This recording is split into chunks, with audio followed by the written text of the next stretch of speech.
So, Bismillahirrahmanirrahim and Assalamu alaikum, and welcome to lab number 12 of electrical machines. The lab is about the universal motor. The title of the lab is to observe the characteristics of a universal motor. I have uploaded this lab on your Google Classroom, and I'm going to add a video as well, which I have recorded in lab. So, let's go towards the introduction. So about the universal motors, so universal motors are extension of DC series motor, and it is actually an AC series motor. And as the name suggests, that it is a universal motor means that it can work on both AC supply and DC supply. And this motor is commonly used in drill machines and sewing machines. So where the load is again attached for the attached load, and also where the load is significantly less and speed is required, so these motors are used. And they have replaced the DC series motor because they can run on DC and AC, both kinds of supply. So, what are the objectives of this experiment? In this experiment, students will learn the basic connections of a universal motor. We will observe the speed and torque characteristics of series motor when the load is changed, and further details for the universal motor will be studied, and output power, speed and torque versus efficiency graphs will be made. So about the apparatus. In the apparatus, we have a universal and DC shunt coupled machine set, and the panel is having ammeter with a range of 3 amperes, voltmeter with a range of 500 amperes, wattmeter, rheostat, AC/DC variable power supply, tachometer, variable DC load, and connecting leads. So this is the overview of the panel, and as I always do, I will just let you know that on the top there is a voltmeter, this is AC, an ammeter, this is AC, a voltmeter which is DC, again ammeter, voltmeter, and ammeter, all are DC. In the center we have a load indicator to measure the load, and through which we measure the torque. This is the main miniature circuit breaker and protection. Here we have a emergency switch, so it's not visible here, but we have a emergency switch here. Then this is the supply, this is the transfer switch, or you can say that on and off for the supplies. So you can see that this side is AC and this side is AC, so we will and DC. So we will be running the motor on AC power supply. And here is a fixed supply which can be seen. This is a variable supply which we will be using, a fixed DC supply, a rheostat, and a variable load. About the motor generator set, so you can see that there are 4 connections on the generator, F1, F2, and A1, A2, and the right side is the universal motor, and again F1, F2, and A1, A2, 4 connections, and these are the 4 connections, and these 2 connections here are the standby. So if any of the connection is broken, so you can use these terminals. Okay, so I hope I have given you a good view, but again in the lab video I will give you more further details into it. So this is a circuit diagram, and on the left side we have an AC power supply and a voltmeter, and is connected in across the or in shunt with the power supply. This is AC/DC power supply, so but we are going to have an experiment on AC. Then there's a voltmeter, ammeter, and then these are connected in series. You can see that just these are connected just like a series motor, and F2, F1, and A2 were connected, I think. F1 and yes, it's okay, F2, F1, and A1 and okay. So this is a series connection, just like a series motor. So it's also called a series AC motor. And on the right side you can see that there is a generator, shunt generator, which is both the generator and motors are coupled. And we will be providing the excitation to the generator, and generator will be connected to load, and the electrical load will put a mechanical load on the generator, and mechanical will put this mechanical the generator will put this mechanical load on the shaft. So about the procedure, first of all we have to connect the single phase supply to the motor. Then we have to make the mechanical load maximum.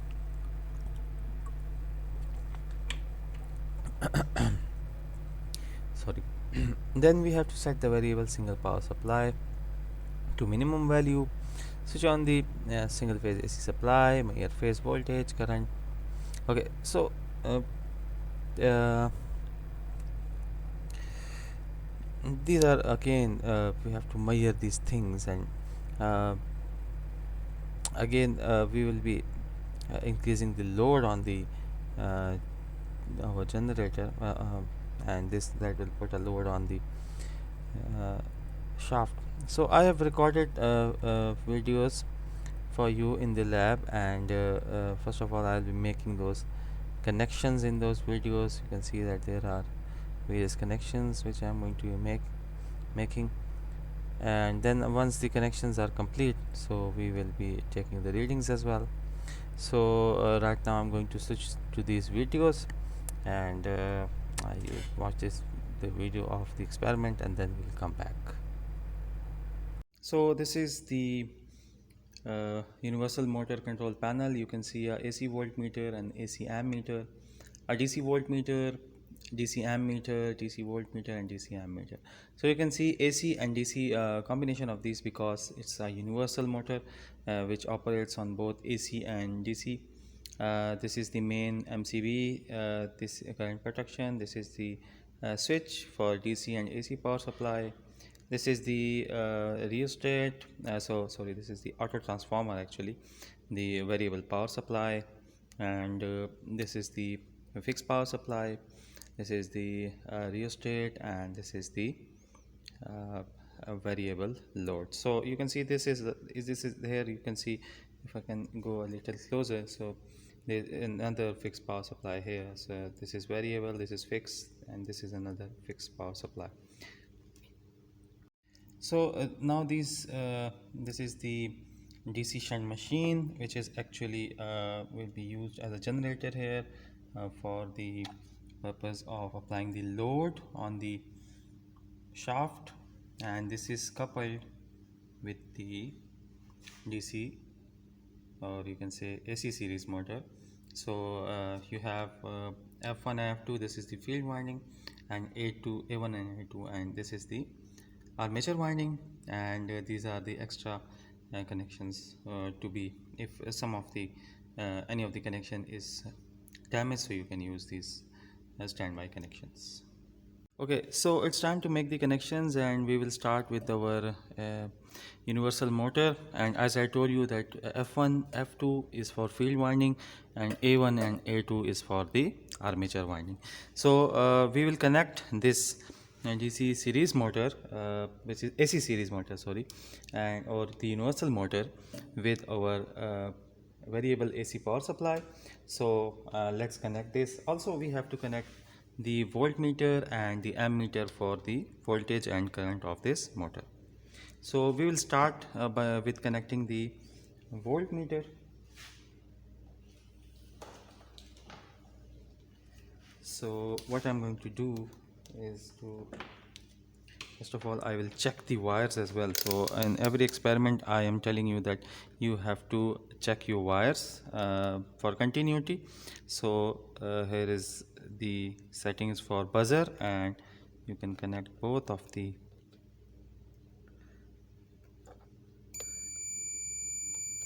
okay, so both of the probes, if it beeps, so it means that the wire is okay.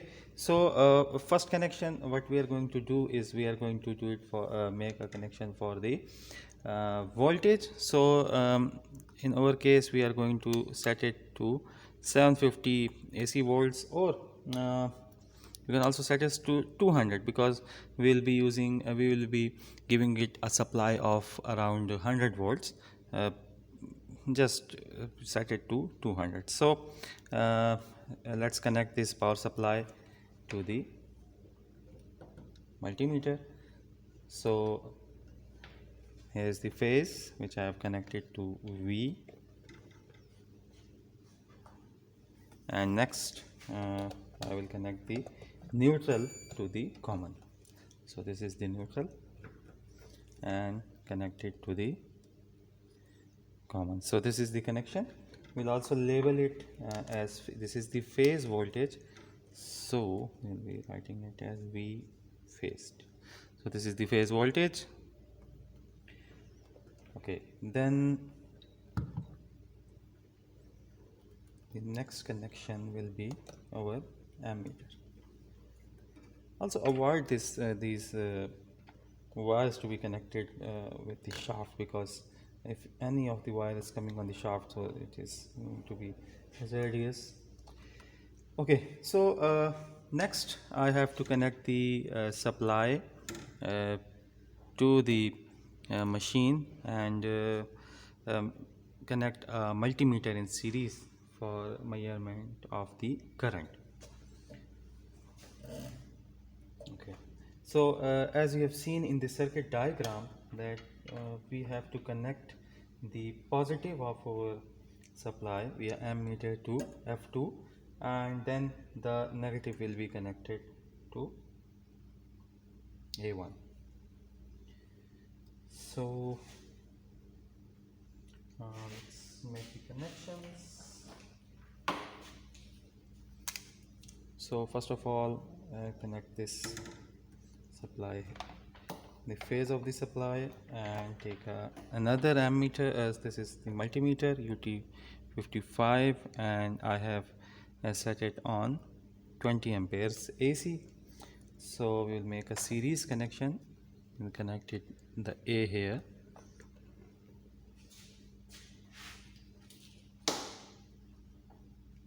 and this connection will go all the way to F2. Here you go, and I will name it as this is motor input current, so IM. Okay, so this is the input current.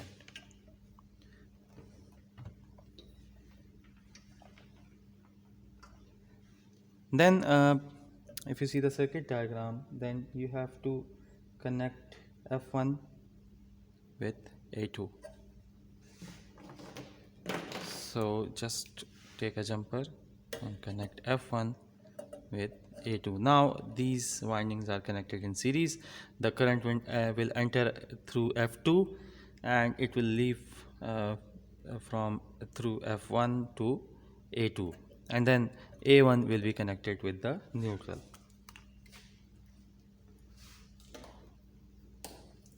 So I'm going to connect this A1 to the neutral.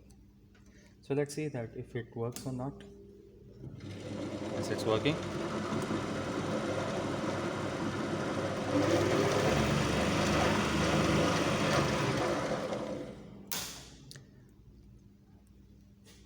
Okay, so this completes the connection of our motor. Okay, now it's time to connect the shunt generator.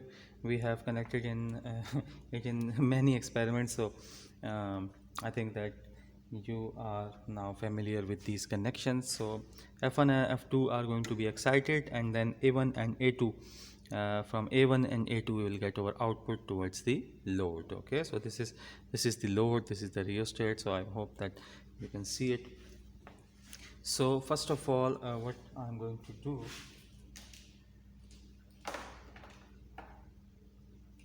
and this time I'm going to make all the connections for the generator using the yellow wire, so you can see the difference among the motor and generator connections.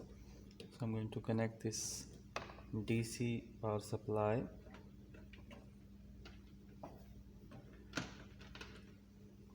to the rheostat.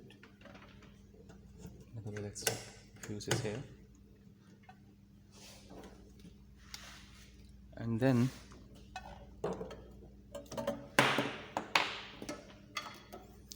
the output will be connected with F1. So here you go, this is the excitation.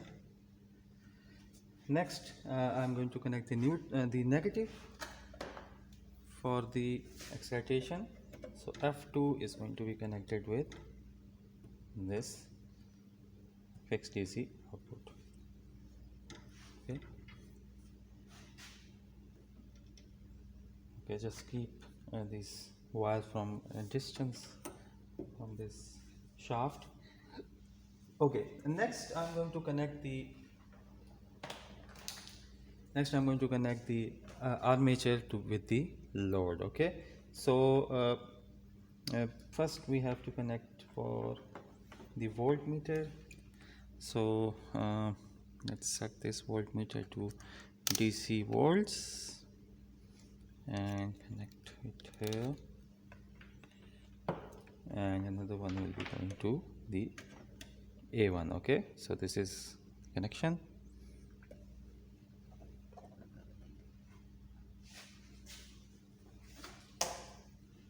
And similarly connect the A2 with the common, and we will name it as EMF. This is the EMF which is being generated by the generator. Okay, and after this we will connect the armature of the generator to the load. So connect A1 to this A and set it to DC amps. Okay, so here it is, DC amps 20 amps, and this connection will be continued. I'm going to connect this common here, and this will go all the way to the load. Yeah, okay, and then the neutral again, it will go all the way from A2 to the load. Okay, so these are the connections, and I'm going to name it as IL. This is the load current.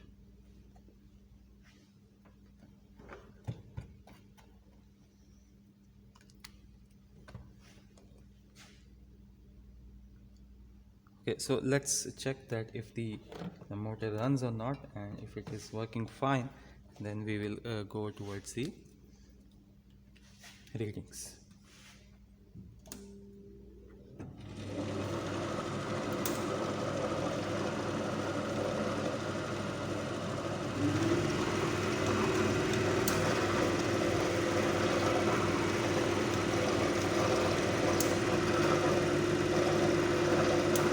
It's working fine. Camera is not stable, so I will try to stabilize it. So the camera is not stable. I will stabilize it, and we will also take the readings as well.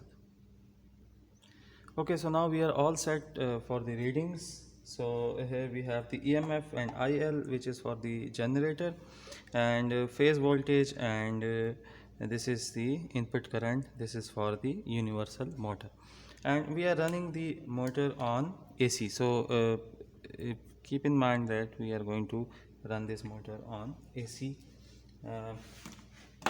Now let's start the motor.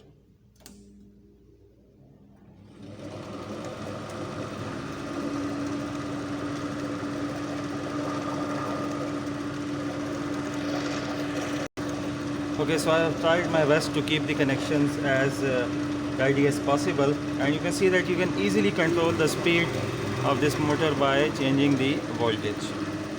So let's set the voltage to around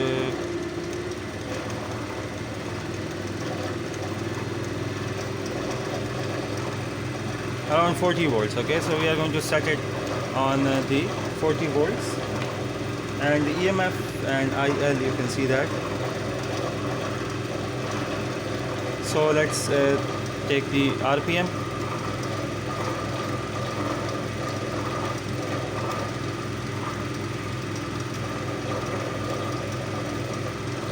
So the RPM are around 1258.4. Okay, so there is some, this camera is like a little bit shaking.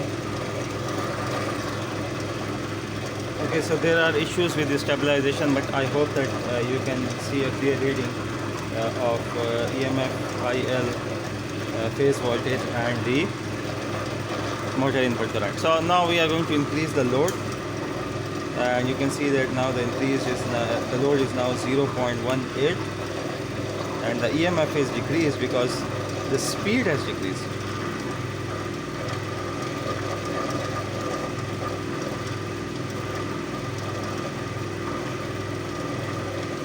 So now the speed is 1226. That it can. Okay. So next we are further increasing the load, and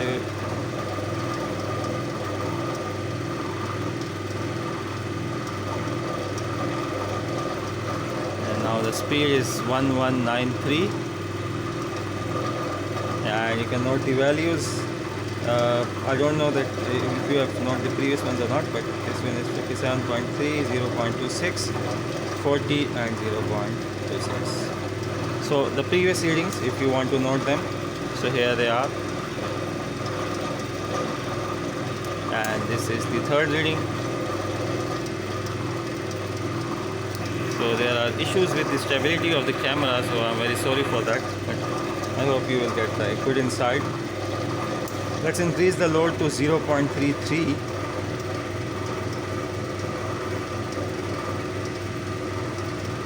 And now you can see the speed is decreased to 1162.5.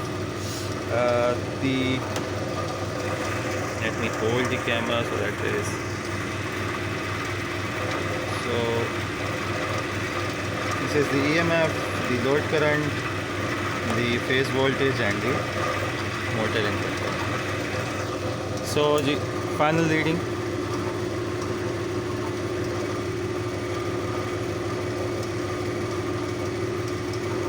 So the speed is now decreased to 1135.4, and the EMF is around 52.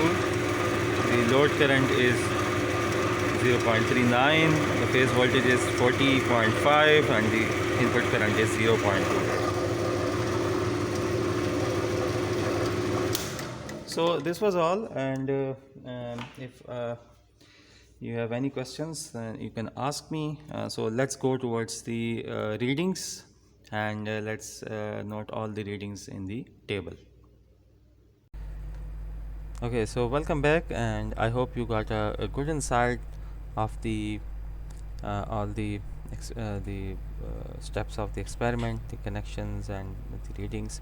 So these are the readings. The phase voltage was kept on 40. The motor current varied from 0.25 to 0.28.